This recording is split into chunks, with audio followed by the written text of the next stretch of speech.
Olá, meu nome é Maria Martinelli, eu trabalho na CAESB, sou engenheira civil e tenho uma longa experiência com a implantação do sistema condominial de esgotamento sanitário. Meu nome é César Rissoli, eu sou engenheiro funcionário da CAESB, a Companhia de Saneamento do Distrito Federal, e sou gerente da Gerência de Mobilização Comunitária, onde está a coordenação do programa condominial da CAESB. Nós vamos fazer uma apresentação sobre as características e as principais dúvidas que as pessoas têm sobre o processo de implantação do sistema condominial de esgotamento sanitário.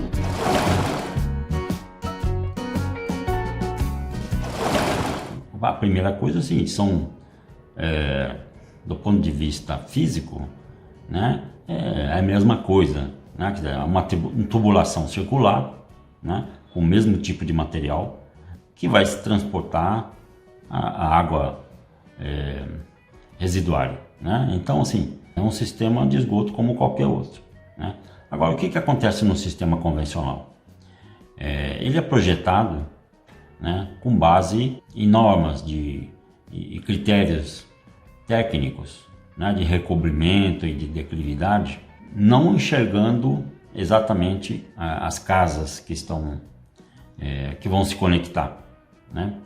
E por isso, na prática, ele deixa uma parcela que às vezes ela é grande, né, em torno de 30%, 40% ou mais, sem possibilidade de se ligar, né? Porque as casas aqui têm que se adequar ao padrão estabelecido, né, aos critérios construídos. Além disso, ele maximiza, né, a filosofia de concepção, de passar em todas as ruas, a ligação pela frente, ele maximiza a extensão da rede. Então é um sistema caro, né, quer dizer, principalmente quando é na rua, que é o que geralmente é feito, né, a localização da rede. De outro lado, ele também não contempla uma mínima interação com os moradores, uma participação mínima, né? Então, assim, gera um desinteresse por conta dos moradores, né? E que também tem reflexo na adesão ao sistema, né? Então, como consequência de tudo isso, o sistema é caro e, além disso, os níveis de adesão a esse sistema são baixos, né? No Brasil, tem muitas cidades que é menor que 50%. Então, assim, não teve efetividade a ação, né? Então, além de ser caro, ele não atende a todos. Vamos imaginar, essa aqui é uma situação real, é uma cidade não é aqui em Brasília, mas que tem, em toda a rua aqui tem rede pública implantada. Nessa aqui, por exemplo, tem rede pública, mas todos os lotes que estão nessa faixa aqui, eles não são atendidos. Então, é uma situação em que no final da obra você conclui que 40% a 50% dos moradores não são atendidos, porque você atende um lado da rua e não atende o outro. Isso é característica de área irregular, né? E aqui é fácil a gente verificar por que esse não está atendido. E o teto das casas? O teto das casas está no mesmo nível da rua. Então, de que forma a gente podia esperar que essas casas aqui, todas essas casas aqui, elas descem e vão para a parte de baixo? Como é que essas casas aqui seriam atendidas por uma rede que está aqui passando no meio da rua? Um outro exemplo, isso aqui é uma área em Brasília já, é um Lago Sul, né? Ou seja, é uma área, das áreas mais nobres aqui de Brasília, e o que a gente verifica aqui não é uma área de morro, mas é uma área que tem uma declividade maior para o lago, no sentido do lago. Então, o que nós verificamos aqui, que todas essas faixas aqui, todas essas áreas aqui, que estão em amarelo, marcadas em amarelo, elas não fariam ligação a um sistema convencional, que seria, no caso, uma rede dessa aqui em azul. Se a gente tivesse uma rede convencional aqui, no final, isso aqui é um caso real, a gente conseguiria identificar que esses lotes amarelos, nenhum deles seriam interligados a essa rede. por vários motivos, né? Em algumas situações, porque a rede estaria aqui na rua e as ligações dos moradores estão para o fundo, na parte mais baixa dos lotes, ou seja, elas estão aqui nas áreas dos fundos, e para fazer a ligação, o morador teria que construir uma vala de 3 metros, 4 metros às vezes. Então, é impossível fazer isso, torna-se inviável fazer isso, a não ser que cada morador colocasse uma bombinha, fizesse uma mini elevatória dentro de casa. Isso não acontece. Ou mesmo em áreas como essa área aqui embaixo, que você não tem problema de caimento por fundo, mas que a gente identificou em campo que todos os moradores tinham construído fossa nos fundos. Então, como todos os moradores já tinham as instalações nos fundos, numa conversa rápida com os moradores, era muito fácil identificar que nenhum deles estava a fim de quebrar a casa, quebrar o corredor, para inverter as ligações para frente, até considerando que os lotes são bem grandes. Então, a opção do morador era mais fácil, que seria deixar a rede no fundo dos lotes. A principal característica do sistema condominial é que as obras são muito simplificadas. Geralmente as redes estão em áreas protegidas, em torno de 90% das redes estão no passeio, né? Quase que toda rede ela tem profundidade menor que 1,30 m, em torno de 80% ou um pouco mais. As valas têm largura de 60 centímetros, ou seja, é uma obra muito fácil de fazer e muito fácil de localizar no passeio também. As inspeções são simplificadas e é uma obra que causa o menor transtorno possível para a comunidade.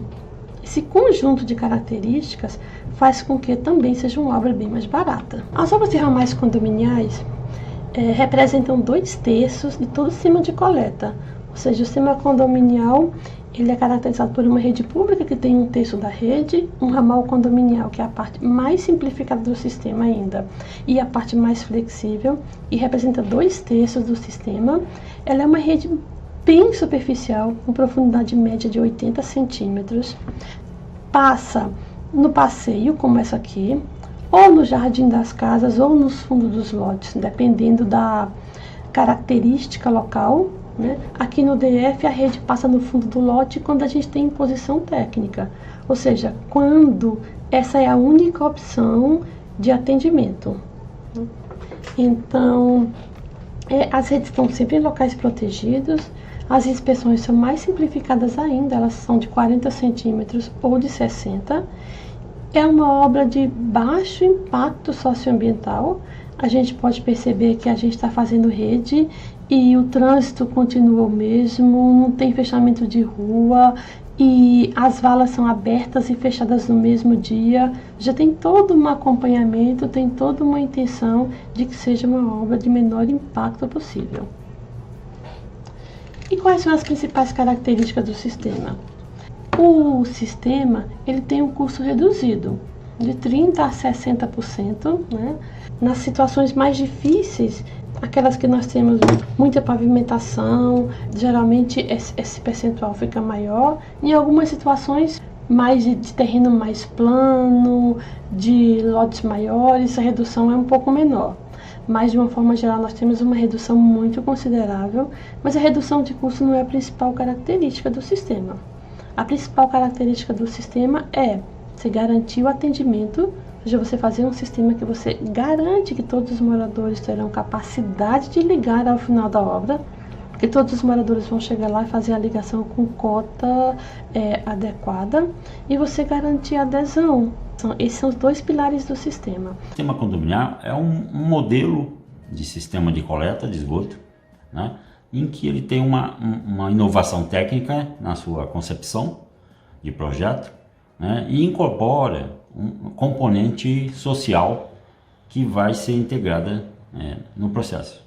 A inovação técnica, ela se resume a você conceber de forma diferente o sistema de coleta, né? Então a rede pública ela é otimizada, ela não passa em todas as ruas mais, ela tem uma extensão reduzida, porque ela só passa nos pontos mais baixos de cada quadra. Então você reduz a sua extensão para 1/3, Então você tem uma economia muito grande. De outro lado, você tem as ligações que passam a ser coletivas, viabilizadas por meio do ramal condominial, que coleta os esgotos de cada casa, né, e encaminha até o ponto final onde tem a rede pública. Ele parte daquilo que é existente, que são as instalações sanitárias das residências, a partir daí que todo o sistema é desenvolvido. Então ele é o contrário da lógica do sistema convencional.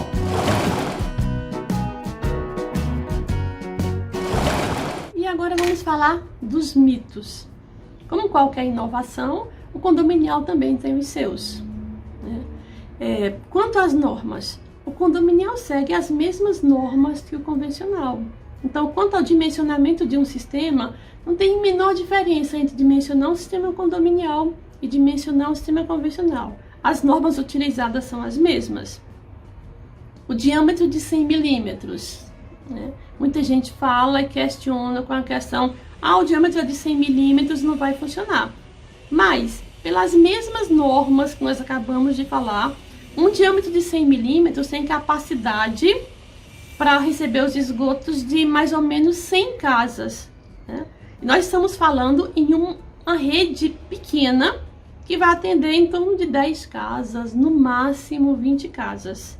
Então, o sistema não está superdimensionado, pelo contrário. Mas tem que ser de 100? Não. Não é 100 milímetros que faz ser condominial. Se eu não quero 100, tá, põe 150. Né? Não vai deixar de ser condominial por causa disso. A localização da rede é outro mito também. Né? O condominial é uma rede que passa dentro dos lotes. Não, não tem que passar dentro dos lotes. O condominial é uma rede que passa no local necessário para atender as instalações internas dos moradores. Se esse local for no fundo do lote, sim, será uma rede de fundo de lote. Mas será uma rede por imposição técnica, naquela situação em que ou a rede passaria no fundo do lote, ou então aquele morador não seria atendido pelo sistema. Ou seja, é a única alternativa que eu tenho para garantir o atendimento do morador. Nessa situação, sim, o ramal passa no fundo do lote, mas ele não tem que passar no fundo do lote. Eu posso ter um ramal passando no passeio. Aqui no DF, a grande maioria dos ramais são ramais de passeio, ou seja, que passam na calçada. Né? E uma coisa também que se fala muito sobre a questão condominial, que é o sistema para pobre. Bem, o condominial é um sistema mais barato. Né? Que isso deixa de ser uma vantagem? Não, acho que isso é uma vantagem na situação que nós temos, nos países que nós temos, com pouco recurso, né? E com tanto de gente que a gente tem para atender sem ter recurso suficiente, um sistema mais barato é uma vantagem. Né? Então, você tem duas características importantes, que é o sistema ser mais barato e o sistema garantir o atendimento. Né? Se isso significa sistema para pobre, né? Isso significa um sistema eficiente e de baixo custo, não um sistema para pobre.